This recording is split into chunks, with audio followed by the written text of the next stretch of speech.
golden age of any human civilization is predicated on advancements in technology. Bitcoiners will be the 1% of economic and political power in the future. Our governments simply don't get smaller. Like, they are designed to grow. The state needs to be drastically smaller. All these governments are in like debt crises. They're kind of like zombies walking. With the federal rate plus the state ends up being like 50%. And so it's like the government's literally taking half of what you earn. Fix the money, fix the world. We always say that in Bitcoin, and to a certain extent it's true. So to a certain extent it might not be true. What are your thoughts around that? Yeah, no, thank you so much for having me on, Robin. Honored to be here. And so I wrote a blog piece really kind of digging into what that means. I think that phrase was really kind of popularized by Larry Lepard, and he definitely played a major inspiration in this piece. In addition to Lynn Alden, I really kind of pull on those two works like predominantly. And this is just kind of like my attempt to contribute back to the Bitcoin ecosystem a little bit. It's one of the best things about Bitcoiners. They're so generous with their time, their knowledge, pulling people onto the life raft, if you will. And so when I sat down to write this piece, I had a lot of different thoughts kind of on based, like I said, on Lynn and Larry's work. And so really just tried to sit down and identify some of the trends I was seeing, or elaborate on some of the trends like they've kind of made mainstream. And I work in finance, my background's in finance, and I have an interest in macro, specifically macroeconomics, but I'm certainly not an expert. And I'm hesitant to believe anybody who says they are an expert, because we're talking arguably about like one of the most elaborate and complex systems in the world, right? Like the global economic order. And so I think a lot of times the mistake with macroeconomics is like, it's very easy to pick a data point and correlate it to data point B, which then equals C. And because there's so much data and data points out there, you're almost able to like paint your own picture, right? And so I think, it's a little bit of a false prophecy, because, if you correlate enough points, like you can, form your biases come out in those points. And a lot of times there's just too many moving pieces where that could be lead to error. So what I just try to do is like break it down a little more simply, like any pleb. I think in the description of your show, it's like interviewing Bitcoin celebrities with plebs. I definitely fall on like the pleb side of things, right? So it's just like try to keep things simple. And so like any good Bitcoiner, I try to think of this, take a first principles approach here. And humans, like, we thrive on truth and I think structure and formality. And because of that, like, we tend to be like creatures of habit. And so kind of like the overlying trends and philosophies of this article is kind of like the fourth turning thesis, which Brandon Quittem talks a lot about in the Bitcoin space. And it's kind of like every 80 years or so, there's like a turning. And this is kind of like most simply, I think, illustrated in like kind of the trope. It's like strong men create good times create weak men create hard times. Like, that's kind of like an easy, simple way to think about it. And then I kind of overlay Ray Dalio's like 250-year sovereign debt crisis like on top of that. So it's like those are kind of like the two macro trends, as opposed to identifying specific data points within the macro environment. It's like looking at like the trends and trying to identify where things are moving. So taking a little bit more of a 30,000 foot view and applying this. And so in doing so, the hypothesis or thesis for this work is humanity's fatal flaw is when the superior technological civilization centralizes the money, right? I think there's been a couple empires in the past, kind of most, famously Rome became like the technological power. They centralized the money. And as you can kind of, see, if you kind of overlay the Roman denarii over the course of like a timeline of the Roman Empire, as it's falling, the denarii is getting smaller, it's less pure.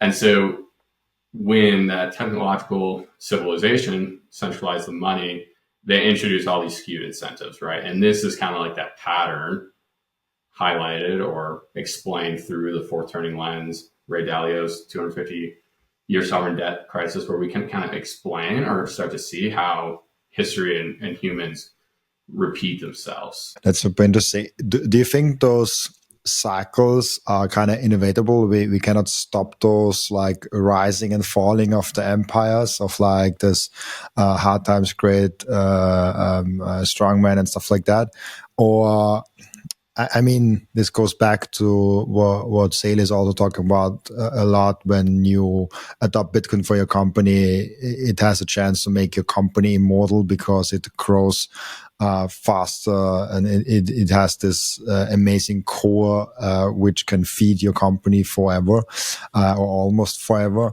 Then the question becomes, if like there's an empire now rising on Bitcoin and they can kind of feed themselves forever, are those cycles ending, or is that just like, oh, like then they will lose the Bitcoin out of laziness and arrogance, and the Bitcoin just comes to someone else? Like it will not change a lot. Yeah, no, it's a very interesting question, and probably the question to your credit. And so I think it's a little bit of both. I certainly didn't think it would be possible before a decentralized money like Bitcoin. Now that a decentralized money exists, I think we have the potential, but it kind of comes down to our human flaws, right? And so I think the golden age of any human civilization is predicated on advancements in technology, right? In the piece, I kind of use a simple example. It's like Roman masons created the arch, which enabled the aqueduct, which led to the creation of large cities where people congregated, and they created like beautiful art, right? So it's like very simple explanation. It's like how technology can kind of lead to all these third, fourth, fifth, sixth order effects, right? And to your point, this is like the creatures of habit. Like humans are technological beings, right? Like I think that is innately, our God-given, gift, right? So there's never been a human civilization that has flourished in perpetuity, but there's always one that starts up after, the next one fails, right? So it's like that is, I think, like I said, inherent within us, right? So there tends to be, I think, similar patterns to achieve a golden age, right? I've kind of laid them out here. So kind of like the first phase where it's like the discovery, which a technological advancement creates like a schism in the paradigm.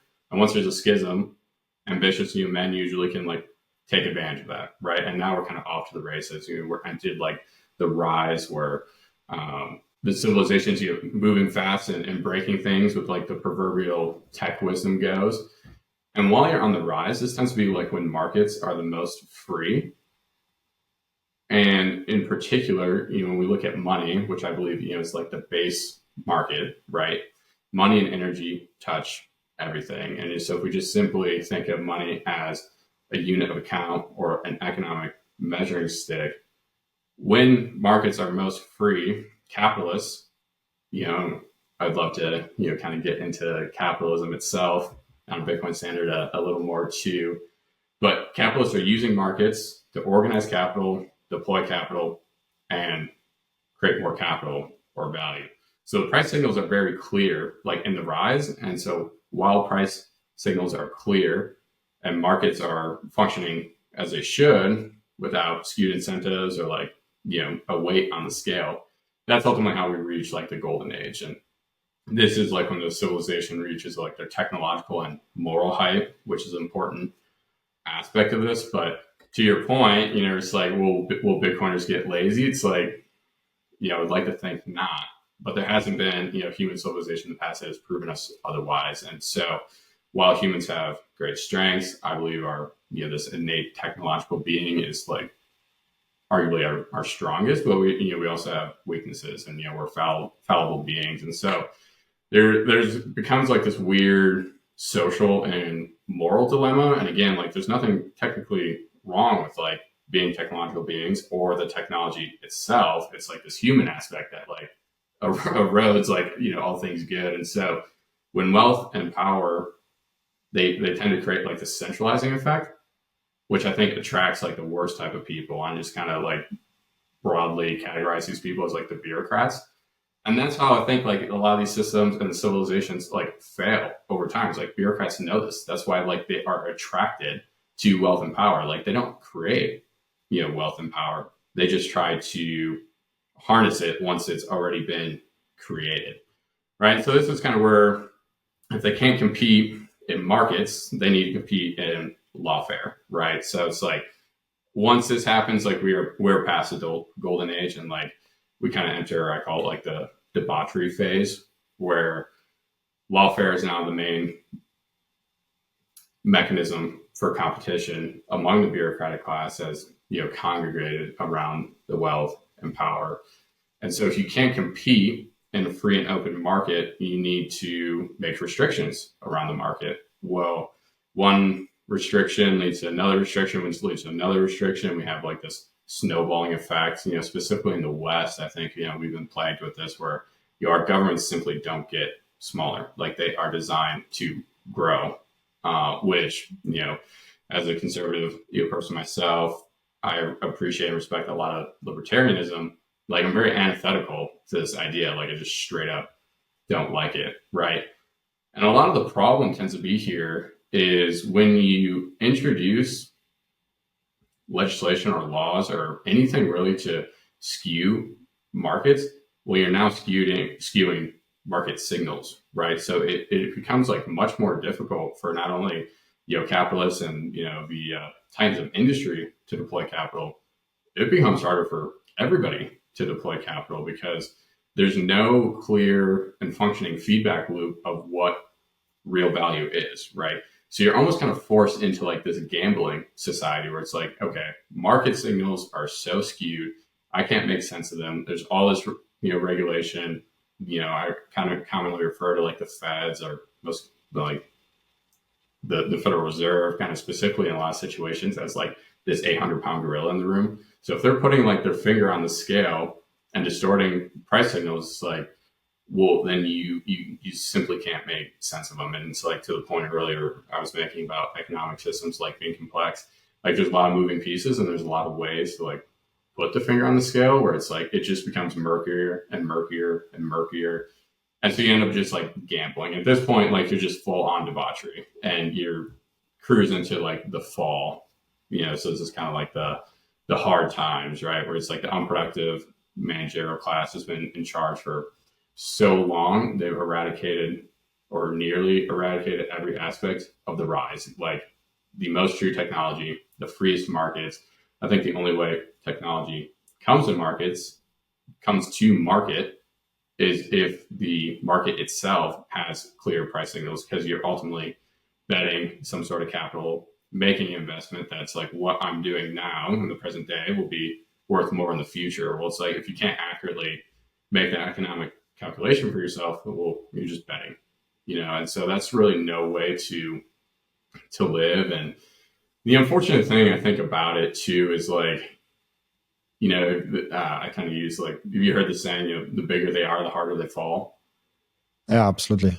Well, it's kind of like, I think in the idea or, applying that to bureaucracies and civilizations where it's like, kind of the bigger they are, the longer they can keep the facade going. It's like if you have unfettered access to the money printer, you really can print over, a lot of these problems. So it's kind of what I'm worried about, or, worry is probably like too strong of a word, but I'm like being cognizant of. It's like I'm as bullish on Bitcoin as anybody, but it's just like you have such an entrenched US dollar system where it's like, how long can they keep the music going? Like it generally takes like a long time for like these organisms to just like die out naturally. And certainly, there are different catalysts that might, provoke or, prevent the ultimate, decay, but it generally takes a long time. So that's why, I believe humanity's fatal flaw is when the superior technological civilization centralizes the money, because it wasn't the problem with the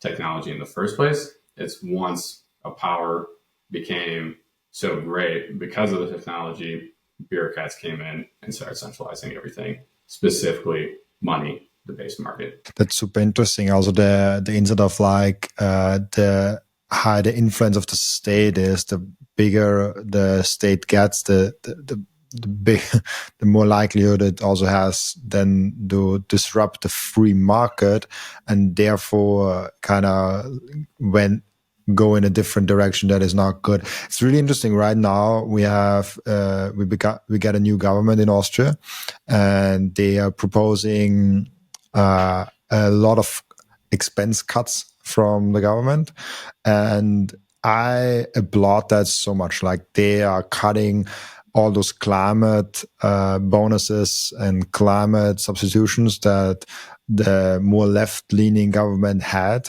and introduced in the last 5 years. For example, you could get very cheaply public transport tickets.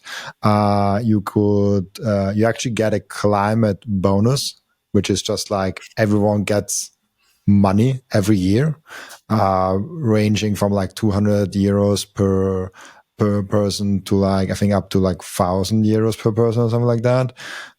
Where I'm like, how does this help the climate? And like if you just give money to everyone, was supposed to like the less access you have to public transport, the more money you get. So I have no clue how this helps the climate. But yeah, anyways, the point is, we have now a government in place that actually understands, oh, like we are giving way more money. We have way bigger expenses than income from the taxes. So we have to cut expenses of like 6 billion or something like that, like a huge number for such a small country. And now everyone is like, oh, I don't get that money anymore. Oh, my train ticket will get higher and all that. I'm like, that's good. Like, right. Like, we should not all pay for the train tickets. The people that use the train should pay for the train tickets. Like that. Like if I don't use the train, like we also don't pay everyone for the cars of everyone's. So like it does not make sense. We should not make like a huge mother and father state out of our state. So I actually think it's a very nice direction we're going right now in Austria. It gives me a lot of hope what the government is proposing. Honestly, like they're very conservative and making really good decisions right now, even though very controversial right now. But I love what they're doing. But I guess people don't like if you give them money first and then get put it away again. Is that kind of also the difficult thing of like if you make the state bigger and bigger, it's kind of hard to scale back because people get used to that big state of that? No, absolutely. Thank you for the background there. There's a couple really good points I want to double click into a little bit there. And so it's like, I mean, we kind of have something similar happening, in the US with like Doge and stuff, which is like, on face value, I'm excited about that. Obviously, I think like the state needs to be drastically smaller, probably like a small government maximalist, if you will. So it's like, I'm excited to see some of these things, don't get me wrong. But when it comes to politics, I kind of like to think of myself more as a student of like the Whitney Webb, school of thought on this, where it's like specifically in the West, I think we have a tremendously bad habit.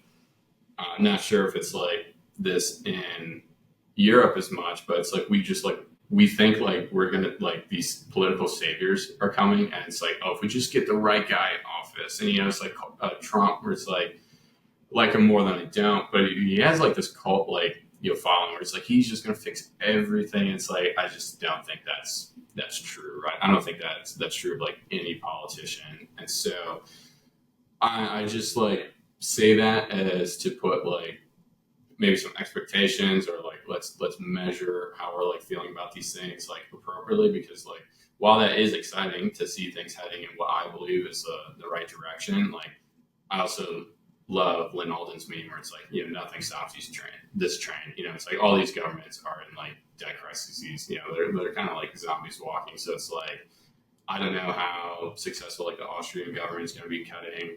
I don't know how successful Doge is going to be cutting. But a little bit helps, but it's like the fact of the matter is like we probably need like way more. Obviously, like the U.S. debt situation is getting like drastically out of control, and then we have all these unfunded liabilities through our welfare system, Social Security, Medicare, Medicaid, and to your point about like once you've kind of the proverbial like give an inch, take a mile. It's like once you kind of have people like dependent on the government, it is very hard to pull that away. And I actually think like this is like more evil than like what Bitcoiners want to give it credit for. I think there's a lot of great Bitcoiners that help educate me and the whole ecosystem on the money's structurally broken and all that is good. But I think we need to do a little bit better job of like calling a spade because kind of like what I was saying earlier. It's like when you distort markets and you remove somebody's individual agency from them, I think that is inherently evil because our free will is like a gift from God, right? So you remove and deny a market participant, which is a human, from the ability to make clear, conscious, data-driven decisions because you've made like the market so murky. And I think like a lot of our social problems today, specifically across the West, like deaths of despair, at least in the U.S., I find it hard to imagine if like Europe's not on a similar trend. It was like drastically rising. So it's like suicide, alcohol, drug overdose. And I think a lot of this kind of comes from like those distortions of markets and like I was saying, like the debauchery and fall, because when somebody has to just like guess and they can't make decisions on some sort of like factual or truth based, decision mechanism, they lose their individual agency, and that's like very humiliating. You feel like your rights have been like stripped from you, and that's why I think like it creates like this sense of despair, right? And that's just like really corrosive over a long period of time, especially when it's really hard to articulate like what exactly is the problem here, right? It's like it's not very obvious on the surface that the money is broken, especially like if you aren't in Bitcoin. And so it's like climate this, public transportation that. It's like the more you've like influenced the market and like to your point, it's like the more despair you actually created. Absolutely. That's why I always try to figure out when I have a voting decision, an election, I always try to figure out who's that person, who's that party that argues for less government, for cutting expenses, for lowering taxes, for like, who's that guy? And I voted for already 4 different parties in Austria because it's not always the same. Like, it's not that like that one government and not that one party that wants to have less government. It's like it's changing a little bit, which is frustrating. But right now, it's actually the biggest party in Austria wants to lower taxes and cut expenses at the same time, which is amazing to see. Other parties, because other parties, well, it's so funny how it goes. Like we saw, and I think it's probably in a lot of countries right now, we saw that the debt is growing. So the socialist government parties said, "Oh yeah, like we have a bigger debt, so we have to increase our income." As a company, yes, you're right. Like if your costs are rising and you don't have enough income, you should make more marketing or whatever to increase your income. But as a state, that's not good because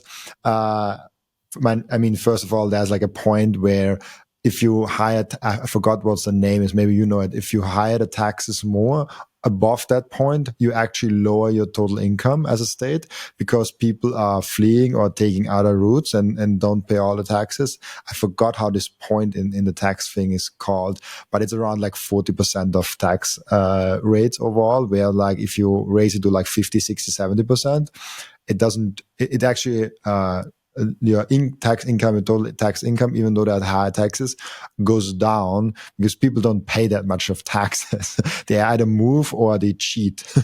Right. There are a lot of interesting studies on that. Do you know how that point is called by any chance?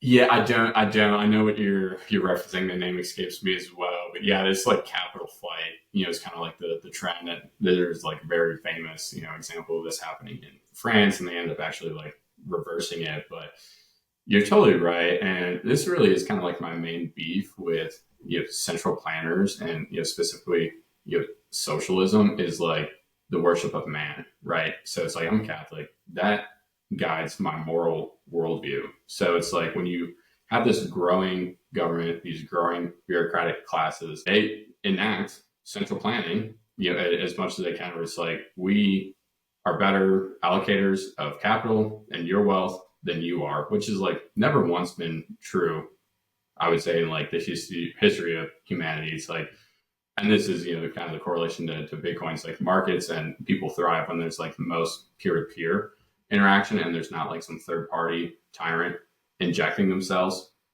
into the equation. And so it's like, we just have like this continuous worship of man. It's like socialism. It's like nothing is above the state.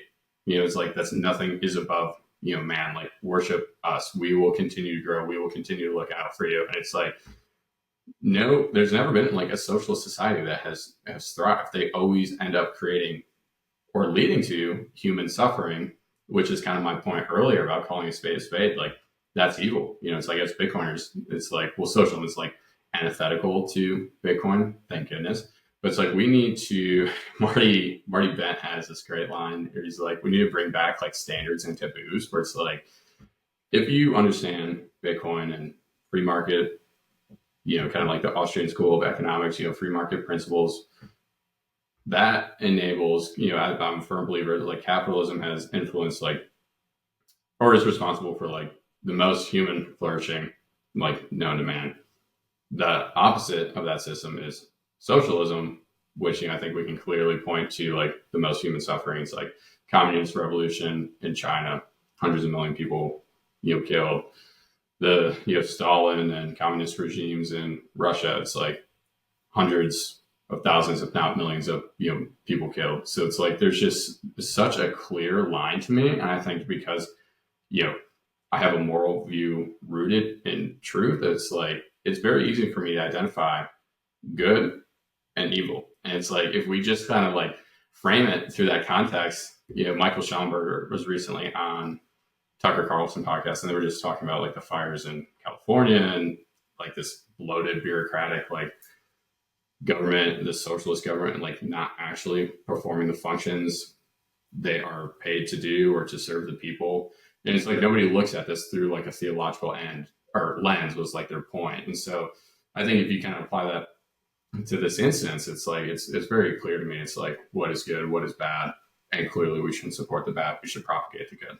I just want to, totally a great point. I just want to give that to people so people know what we were talking about.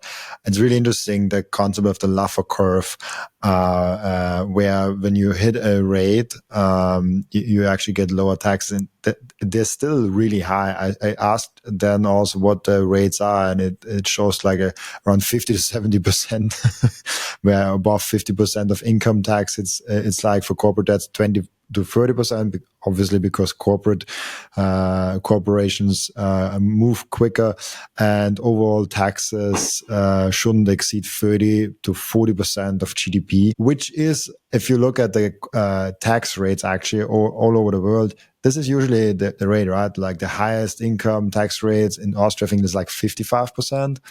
And corporate tax rate, I think right now is like 10 to 2%. I think it's probably similar in America, if I'm not mistaken. Is it like that? So the top federal tax bracket is 35%, and then you have state income taxes as well. And so a little bit different in the US, and this could be a good segue to some of the other things I want to chat with you about. But, it's kind of like, the United States is sometimes referred to as, kind of a conglomeration of like 50 little countries and, inside of one. So each state has different tax laws. California specifically, with, the federal rate plus the state, ends up being like 50%. And so it's like the government's literally taking half of what you earn, and they can't. It's just time and time again, we've been failed. It's like when they've been called on, the fires kind of being like the latest example, they consistently don't fulfill or hold up like their end of the bargain. So again, in kind of the spirit of calling spade a spade, that's theft. It's like that money's taken from you and you didn't get what was promised in return. Absolutely. Is now, to bring it back to Bitcoin, is Bitcoin now kind of enforcing more capitalism, smaller states? Is that kind of the system which, if you take away or highly limit the amount of money that you can bring, or maybe completely take away that power for governments, is that automatically and organically then forcing smaller states and more capitalism? I think so. And like I said earlier, I just try to think of things in like markets as much as I can, just because that makes most sense to me, right? Or it's like we have two participants, they're each taking, like a side of the trade.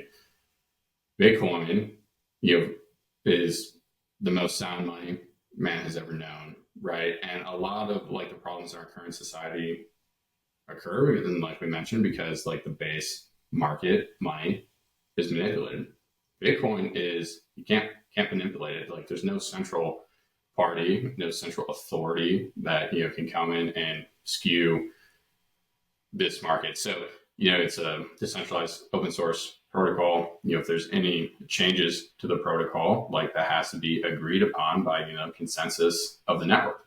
And so I think if we just start from a more solid foundation, we're going to keep like reaping the benefits, as society scales on top of that, of more transparency. And so market participants at that point will just have like that economic clarity, back in their lives, where it's like, okay, if the base market isn't manipulated, I can, as a market participant, make a more informed and data-driven economic bet. There's somebody ultimately on the other side of that bet. That's what all markets are just down to. So it's like, you very well could be wrong, and that's fine. Like there's nothing wrong with that. The moral of the story is you could take in information and make the decision without with more transparency, and like without all the murkiness that exists in our current base market, the money. Interesting.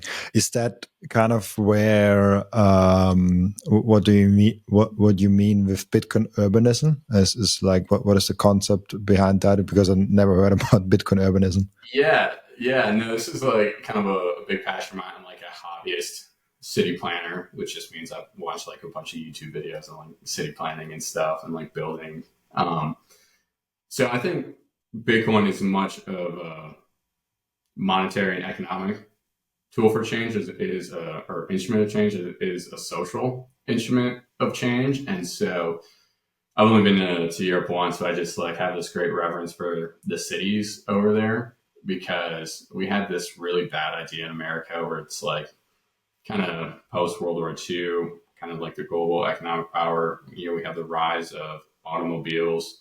And America, it's a very large country, right? So we thought it'd be like a really good idea to literally bulldoze our cities and create highways. And we went from. Can I share my screen with you? I have a couple pictures that might. Hey, you should be able to screenshot. If not, you can send it to me and I will screenshot. This is from the.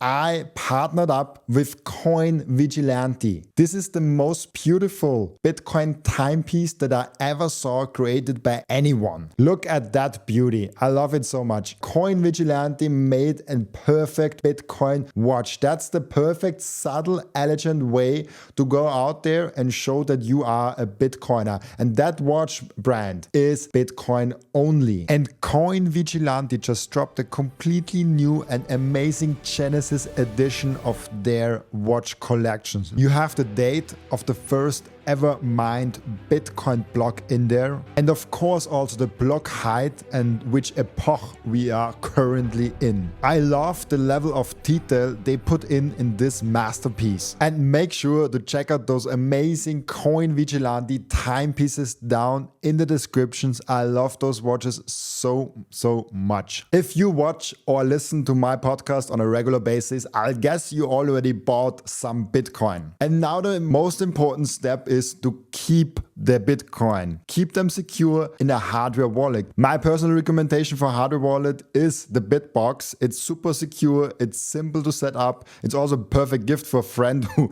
has still their Bitcoin on an exchange. And you can get a 5% discount with the code Robin at the checkout. Visit bitbox.swiss/Robin to get your BitBox. And the next step is to really level up your sovereignty as an individual. You have to have the most secure self-custody setup. You have to secure your own devices. You have to protect your privacy. You have to set up an inheritance plan. And depending on where you live, you even want to have a plan B, a citizenship where you can move in case something goes really, really wrong. And through all those steps, the Bitcoin way is guiding you through step by step. And if you visit thebitcoinway.com/partners/Robin, you even get a 30-minute free call to find out how you can level up your sovereignty.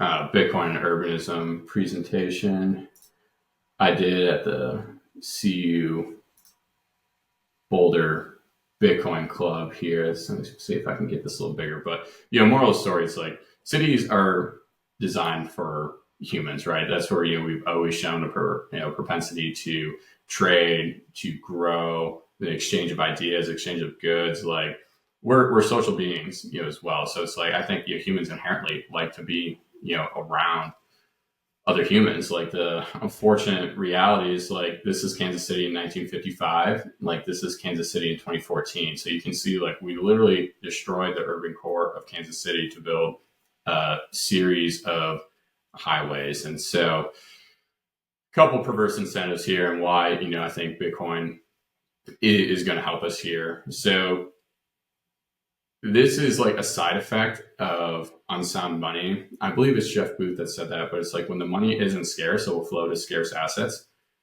A majority of the time in America, that's real estate. Most Americans hold a predominant amount of their wealth in their home, right? Well, it's not really the point of a home. Like a home is supposed to, serve as a utility and place to live and raise your family. So when it's turned into a financial instrument, you get these skewed incentives to like build more cheap, crappy homes because the money is constantly increasing. So your cost of production is constantly increasing. And so you have to try to find ways, if you're a builder of homes to, cut corners. And, most homes in America, I think, are like this compilation of like glue and plastic, like new homes. So it's like, we don't have copper piping anymore. It's literally just flexible plastic tubes. So the quality has gone down and the price has gone up. So because the money isn't scarce, like we've been forced to invest in scarce things, which is real estate. And then again, it kind of circling back to like the central planning point.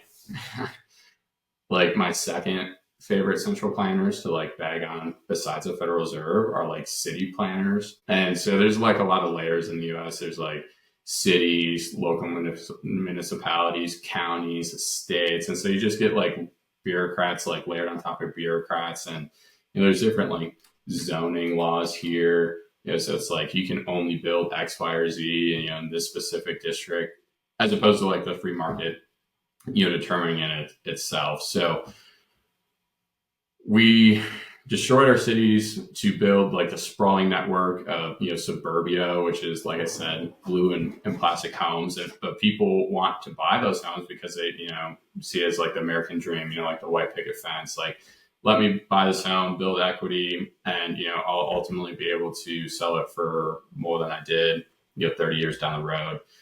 Mortgage markets are obviously like really manipulated by the federal government as well. This is like post all 2008 after the great financial crisis, where the government stepped in and bought up all like these mortgage companies, and so it's like you don't get like the market rate on a mortgage, and real estate itself is like a hyper local market as well. Like it pays to be on one side of the tracks as opposed to the other. So again, like you just layer all this like levels of bureaucracy on it. But there's also something morally wrong with this. I have like this antisocial behavior. So it's like in cities, and like I think you see this really well in Europe, like there's some sort of like central town square, like where people are meant to interact with each other. It's like, well, if you destroy that, build a highway, you sit in a steel box for an hour driving into town to work, you work in your downtown office from 9 to 5, you get in your steel box, you drive back to the suburbs. Like you actually interacted with like hardly anybody besides maybe your coworkers and the guy you bought a sandwich from at lunch. It's like, well, you're just constantly isolating people. And like, this is like a very sad statistic where it's like 68% of people, drive alone to work.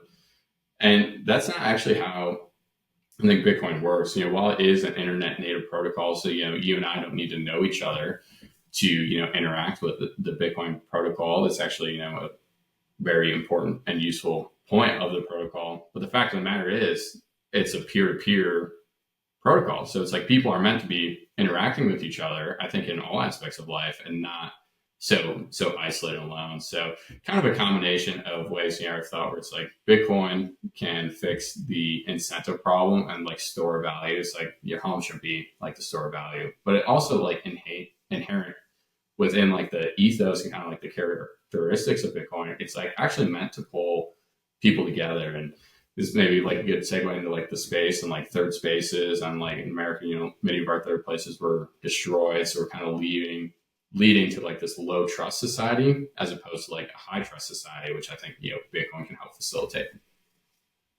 I love that. It's something. I mean, in Europe, it's a whole different situation. It's very. If you, for example, live in Vienna, I live since like 8 months now in Vienna. I had a car before, and I was like, I don't need a car right now. Like, if I want to go somewhere far, I anyways take the plane. And I'm quite close to the airport, even not quite close, but like in like 30, 40 minutes with the public transport, I'm there, like, which is really convenient. If I want to go somewhere in Austria to my family, there's a train always going, and the train is usually faster and more convenient because I can sit in a train. I don't have to drive myself there. I can actually work. And like, I mean, if then self-driving cars come, maybe that's a different story. Maybe that's the more convenient and you have like your kind of office space on roads. And in Vienna, most of the things anyways, I go just by foot, like just going there. I don't even take any transportation, which is really nice. I'm going a lot. I can go to my swimming in a pool there.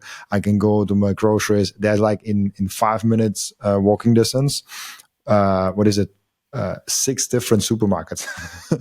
So like it's really like there's a lot going on, and like coffees and restaurants and everything like that. And if I want to go a little bit further, the underground trains, I don't know how they're actually called, U-Bahn in German, but I have no clue how they're called in English. They're going everywhere in the city, and it's super fast. You within the city, you have to never go to a car because it's slower, and you stay in traffic all day long. So that's kind of the thing what you meant with like you walk more in urban areas. There's like a space where only humans are allowed to walk. You're not allowed to drive with the bicycle. You're not allowed to drive with the car there. It's just like a walking area, a huge walking area, which also where the stores usually are at. Is that kind of the vision you're talking with, like on a Bitcoin standard, it would look like with like more closeness to people? Also, public transport is like where people are closer together because you're literally in a train together. Yeah, absolutely. I'm actually so envious of that, man. Like you have no idea. My kind of like urbanist like hot take, for the US is like there's a lot of conversation like high speed rail, like connecting cities to cities. I actually don't think that's extremely feasible or very feasible in the US just because it is like so physically big and it's like these are very long distances to travel. But within a city, I can be more pro public transportation. And what I got on the screen here is like this is Spokane, Washington, so it's like a small city, in the US. Like all these colored squares are either surface parking lot or garage parking for cars. It's like again, cities are supposed to be for people. We've destroyed our cities to, be for cars. And what I think this really is like these are economic scars, right? So we've took economically viable land and destroyed it and then rebuilt again for a depreciating asset. That to me doesn't make much sense. I don't think that's a smart economic calculation. While everything takes some level of maintenance, like, coffee shop with, 2 or 3 stories of apartments is much more economically vibrant than a surface parking lot. Why is this entire city surface parking lots?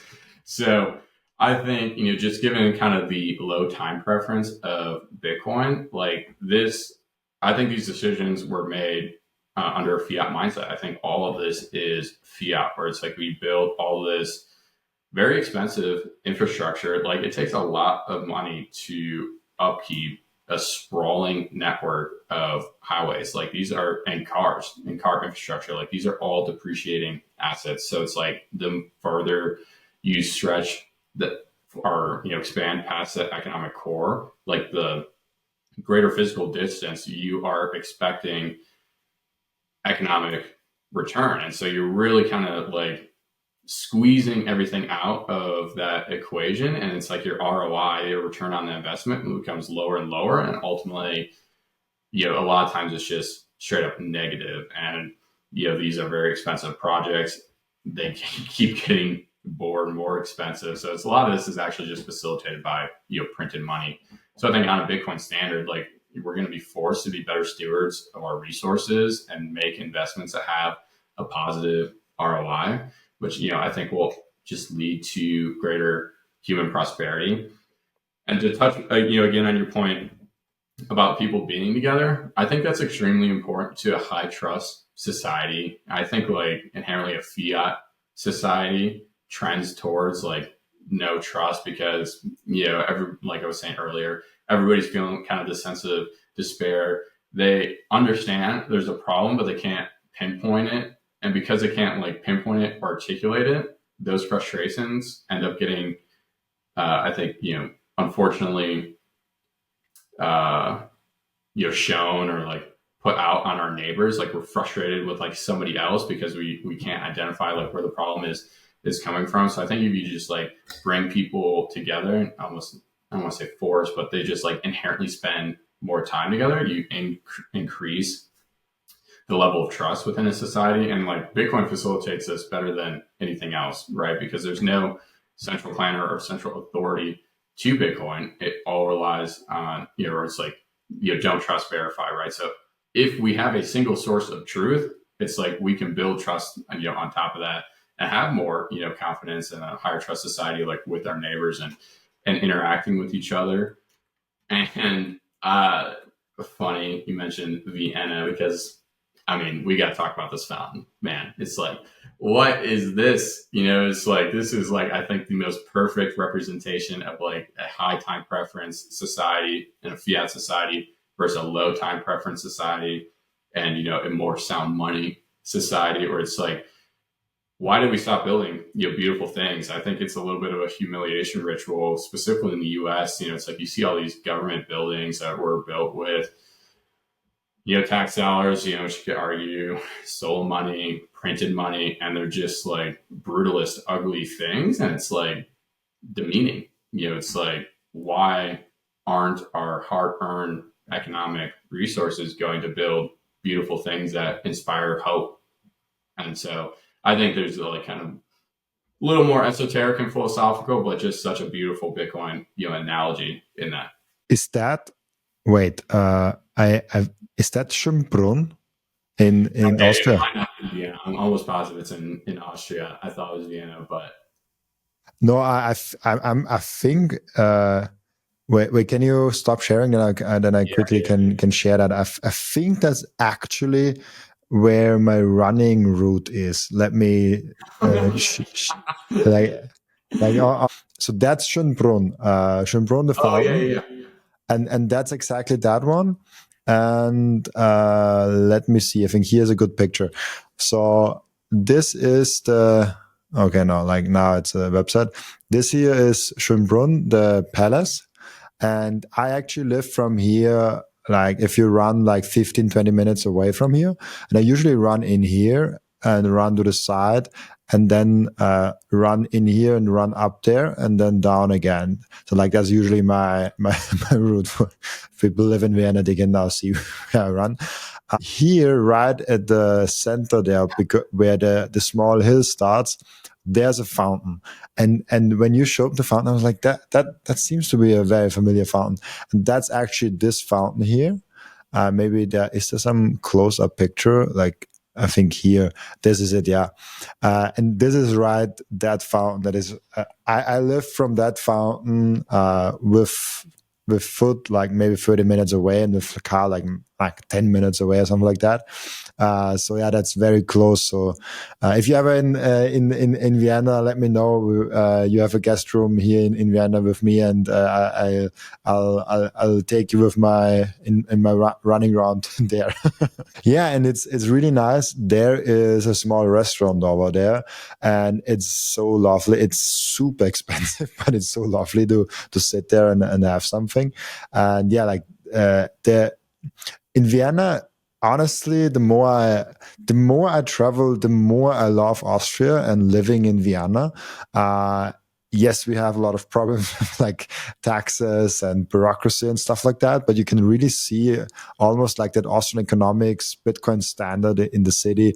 If you see those amazing buildings, those amazing places where you can only walk, and it's so impressive to see all those huge buildings and those old buildings that are really nicely intact or are even renovated. Yeah, it's a beautiful place on earth. It's so funny that yeah, that is exactly Vienna Schönbrunn. That it's very close to my home. So I was like, oh, like that. That's like that's almost too good to be true that you used that one. Yeah, that I love that here. So I also took one or two podcast guests already here that came to my home, and then I took them there, and it's like, oh, like because the street before that doesn't look that good, and then they come to that street, and then you're like, oh, that's quite good, and then you don't see when you walk here that there's a whole new thing under here, and that garden is huge, and it looks small now, but that's so long and so huge, and it looks so monumental. When you're there, just for references, this is smaller, this part, than this part there. Like this is so much longer, and it looks gigantic. So sorry for nerding out on Vienna and how beautiful it is here. No, thank you for doing so, because that's like the exact point I'm trying to make, and that's just fantastic. I mean, the things that strikes me about this, like yes, this is so beautiful. Like this inspires greater optimism, and I don't know, it's like it's kind of romantic, but it's like okay, there's no like nothing like humans can't achieve, right? Like we've shown we can do like these beautiful, awesome things, and then it's just kind of like we stopped, because I think we got discouraged because of like this symptom, like these symptoms of like, mindset. And so when you're able to actually spend time with people in like these beautiful places, like it gives you a sense of hope. And I think Bitcoin is going to enable that more. And specifically on this idea of Bitcoin third places, which I've been really involved with and kind of obsessed with as of late. And you see that beautiful palace with the beautiful square. Like we used to have places like that, all over the world, specifically like the Western world, because we would want to facilitate people coming together. And unfortunately, I think this is more of a U.S. problem where it's like we've just straight up destroyed them. Maybe they're not as used as much in Europe, or it's like the trust and the high trust society is like slowly degrading, so it's not actually as pleasurable to spend time together with people. But specifically what I'm doing with at the space, Denver.space is the website. We formed our own Bitcoin Citadel. So this is the third Bitcoin Citadel in the United States of America, behind Bitcoin Park and Bitcoin Commons. There's a handful of like really well established like incubators, and like Pleb Lab, or some really good meetups. That's the website, like Bitcoin Bay, and they've all been extremely instrumental in helping us get to this point, as Bitcoiners are extremely generous. But the whole idea of the space is like we're bringing back community, like we're bringing back third spaces, and Bitcoin is facilitating that. And so the space is a combination of social club meets co-working meets event space. And so we have a lot of events open to the public we're an educational nonprofit, and the whole point of this is to educate and bring more people into the Bitcoin ecosystem.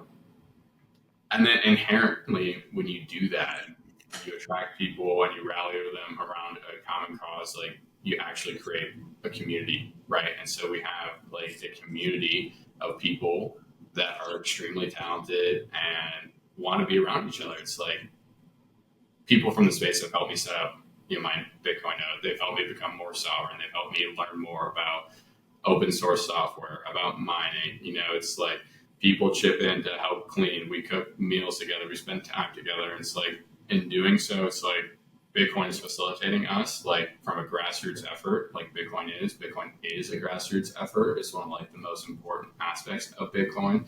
So we're just applying those characteristics in real life.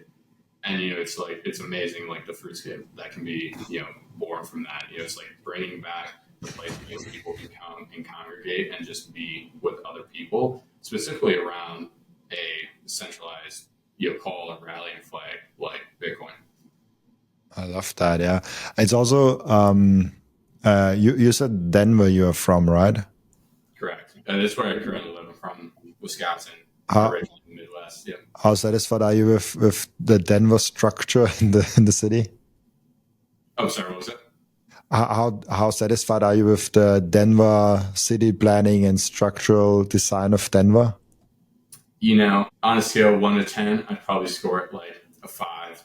My wife and I, we're a one-car household, so I really try to drive as little as possible. I try to take the train everywhere, and I would a lot more if it ran on time. Like it's actually extremely frustrating because I try to be like an advocate. It's like, hey, let's take the train. Let's go here and public transportation, and then it just doesn't show up or it doesn't work, and it's just like it drives me crazy. And it's unfortunate because specifically for Western cities in the US, public infrastructure tends to just be straight up bad because a lot of their growth was like post car. So a lot of them were just built for cars as opposed to some of the older cities out east where they were larger, more established cities before the creation and proliferation of cars. And so like New York kind of being like the most obvious example, like they have the best public transit system in the US. Whereas I think Denver for a Western city, it's good. It's not good by like European or Eastern American standards, but it's trying. They have great bike infrastructure, which I do love and do appreciate. Very, outdoor, community and city. So it's like very active to a lot of young adults. So that's kind of like inherent ethos, which I do love. Obviously the mountains and the nature have a great pull on that, but it would just be much better and much easier if it was like ran competently. It's like that's another thing that kind of perplexes me in the US. It's like all big cities, in America are Democrat. This isn't necessarily like a political statement, even though I know it sounds like it, but it's like a lot of them suffer from the same issues. It's like lack of public transportation, high cost of living, homelessness, whatever it may be. And they just keep trying like the same philosophy over and over again. And there's like literally no willingness to try anything different. And so that's very frustrating. It's why I have to, as much as I do love living here, and there's like great aspects, of it, like specifically kind of like the transportation design, I kind of lean around that 5 or 6. Not that they inherently did anything wrong from like the foundation of it all. It's just that it's ran so poorly. It's like, what are we doing?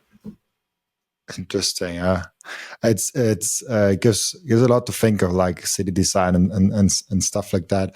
Didn't thought that we talk about that too so long, but I think it's super interesting to think about how Bitcoin can or will influence our lives, and I hope we come to the world where it's more connected, as you said, and it's maybe more of the European living style and less about that car driving style. I mean, cars could be still relevant and important in the future. I don't know how we transport in the future, but even if we go to a future where cars are self-driving, then we probably need like 10% of the parking space, because the cars are not all the time sitting. Like if you own a car, most likely it will sit around for like 90% of the time, or like 98% of the time.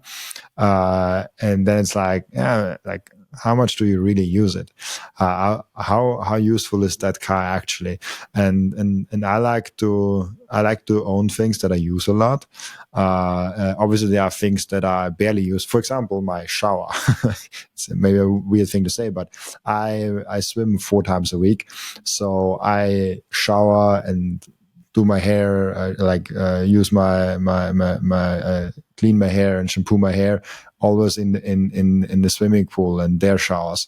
So the home shower I never use, but it's hard to get rid of it and monetize on it. But yeah, like you should own things that kind of make sense, and you can maybe monetize things that you don't use. And the car is one of the things where I'm like, yeah, like there's sometimes 2-3 cars standing in front of a house all the time. Like, do you really need that many cars? Like maybe you can get it with one. And then if you have, because it's always the edge cases, maybe there's like one point where everyone in the house needs a car.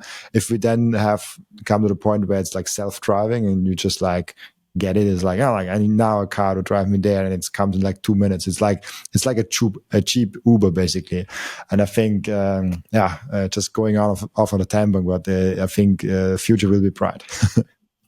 Exactly. And that's why it's like, I always like try to remind myself every day. You know, it's easy to get down. It's easy to be like pessimist, but you know, it's like, it's much harder, but much more fun being an optimist. And, you know, I kind of classify myself as like a techno optimist. And yeah, that's really kind of like my call to action to Bitcoiners. And it's like, a lot of these problems do seem very big, and very big problems are kind of like sometimes daunting, but it's like, we are the ones that believe in individual agency. So it's like literally like the proverbial pick yourself up by your bootstraps. Like, we can do this.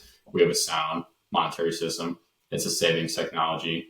You know, I'm a firm believer, you know, Bitcoiners will be the 1% of economic and political power in the future. So we have to build the world we want to live in. And, you know, this is a process. It's baby steps. That's why, you know, I frequently reflect on Balaji's work on, you know, like network states. I'm a network state enthusiast, and I believe he was on a podcast episode Upstream with I can't remember, Eric something. I can't remember the host name. So he's just like, in that episode, he's talking about, it's like, how do you take back San Francisco? You know, I commonly refer to San Francisco as like Gotham City. It was like the shining city on the hill, and it's like it imploded on itself from like bad management. You know, they like had everything they could ask for, and they, you know, ruined it. So it's like, how do you, he's explaining how do you take back San Francisco, and it's just like block by block. You know, it's like you have to get people together that align with your moral worldview and plant your flag. So it's like, that's why I think what we've done with the space is, you know, we got a physical building, a physical, you know, gathering spot. We have a community. We've planted our orange flag in the ground. You know, this has been like a peer-to-peer movement. You know, the space isn't like corporately owned or run. This is a member run and operated organization. And we are trying to outsource as much as possible on like a resources tab in there. You know, we want to make, you know, the next Citadel that much easier to start. There's already one starting in San Francisco in the US. We've talked to Bitcoin Works in Edinburgh. There's Proof of Work.space in Lugano. There's another one in Italy. So it's like, the more Bitcoiners are willing to interact with each other, and this is actually something, you know, I think interesting, or maybe like a weakness of Bitcoiners, which I think stems from like libertarianism, where it's like the left and kind of just like broadly like socialists tend to be like really good at organizing. And I think you see this a lot in like crypto and like all the altcoins. Like, it's very easy for them to organize and like get a project spun up like very quickly, where it's like Bitcoiners are a little bit more, like I said, libertarian, you know, like don't tread on me and whatnot, a little more individualistic. So it's like, we kind of need to move past that and like organize, you know, together and plant the flag. You know, it's like, there's, you know, many examples now. We're trying to make it easier for anybody to take action on this, but you do it in baby steps. And so it's like, you just have to take action and get off the ground, because if we don't do that, what are we going to do with that political 1% of economic or that 1% of political and economic power? Absolutely. And it brings up so many topics, but one thing I'm curious around. I mean, I think maybe we should do a second round. Like, there's so many more things I want to get into with you, and I thought about like, oh, if like open that, we're going probably for like a 2-3 hour episode. But maybe we can close it actually, and it would be interesting for you with TradFi, because you wrote it also in the text that you all want to talk about traditional finance and how you see it entering. That I think that would be a great ending point to the podcast. How do you see it, TradFi entering to the Bitcoin space with the ETFs, maybe like with the institutionalizing of Bitcoin mining more and more, with now nation states also entering the game with MicroStrategy and MetaPlanet and so many traditional finance players that are now into Bitcoin? Totally. No, thank you for the question.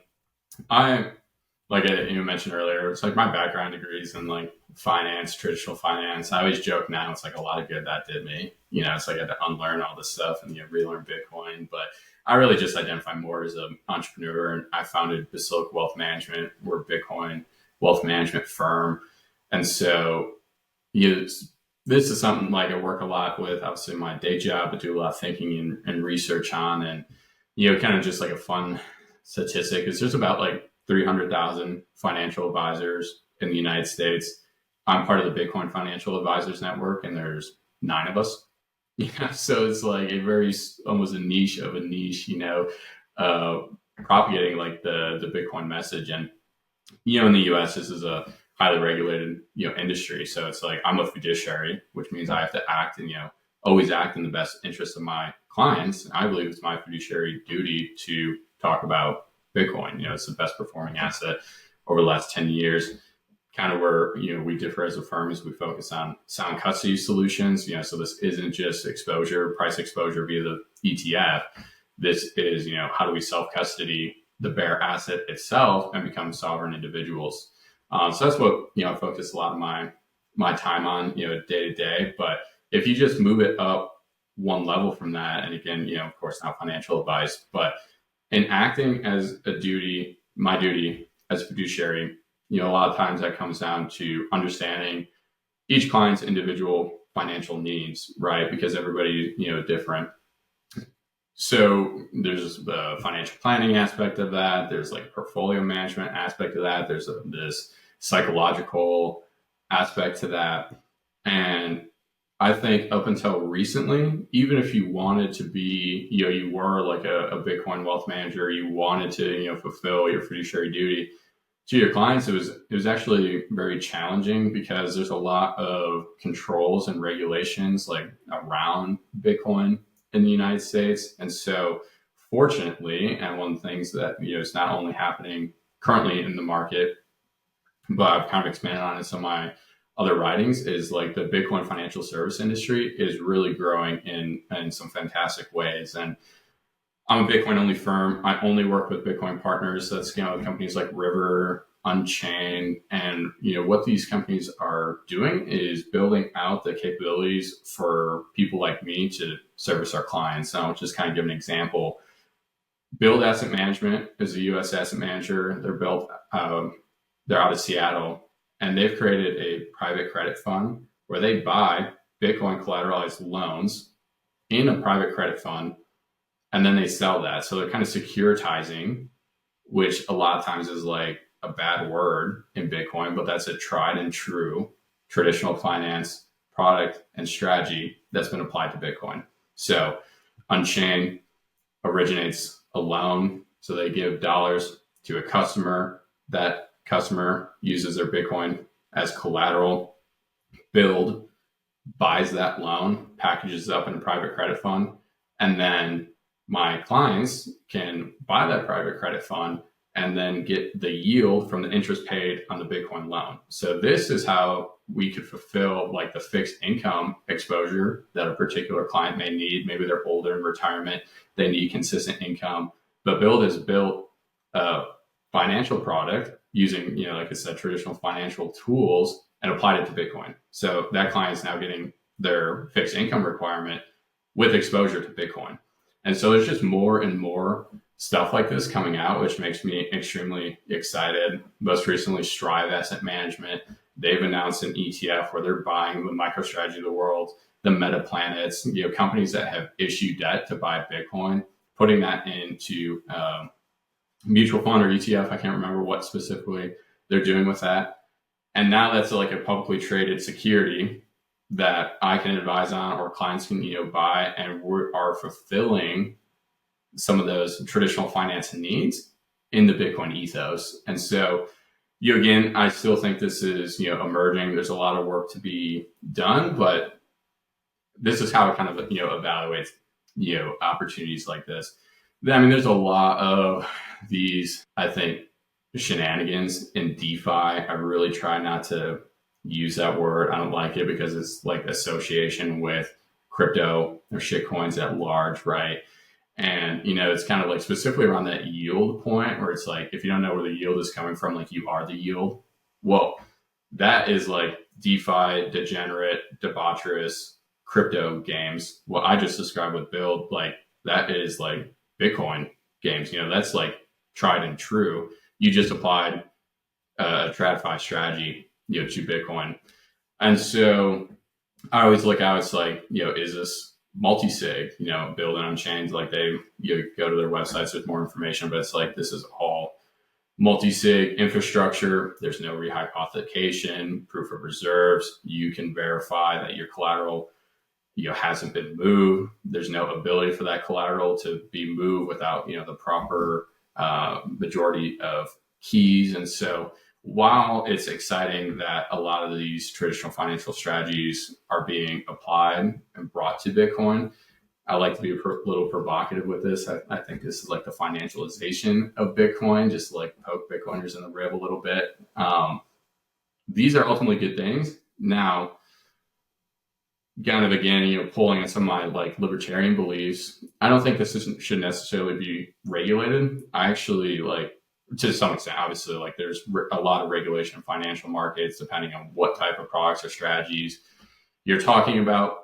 That can vary. What I'm like specifically talking about at a high level here is like, I would rather it be the responsibility of Bitcoin companies to prove to me they hold true within themselves the Bitcoin ethos, where they're just going to set this product or strategy up with multi-sig from the beginning because they know that's the right thing to do, because that's like the Bitcoiner way, right? So it's like, how are we holding some of these, existing companies or inspiring, the companies of tomorrow to just do things like the right way from the beginning? Yeah, and I think it's so funny with DeFi because you mentioned that it's like Bitcoin is the only DeFi.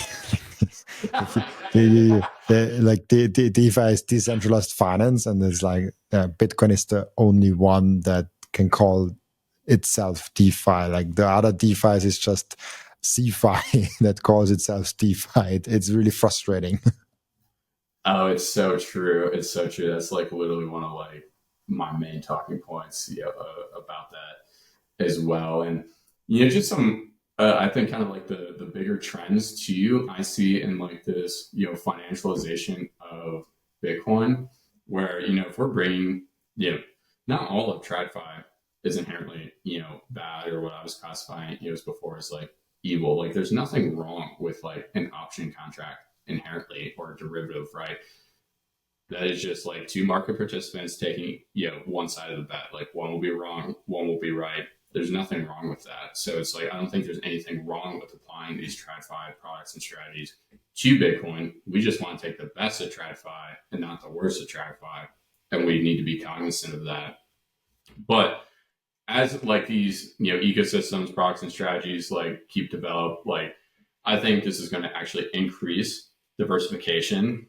This is something like funny with Bitcoiners, because while I do think it's like pristine asset, like black hole, like again, like I'm as bullish as anybody on Bitcoin. How I'm thinking about this through my fiduciary lens, like my responsibilities to clients, is like what I mentioned earlier. It's like, well, how are we getting like Bitcoin exposure through different products and strategies? Like, okay, I'm satisfying my fixed income requirements through a Bitcoin strategy and a TradFi strategy.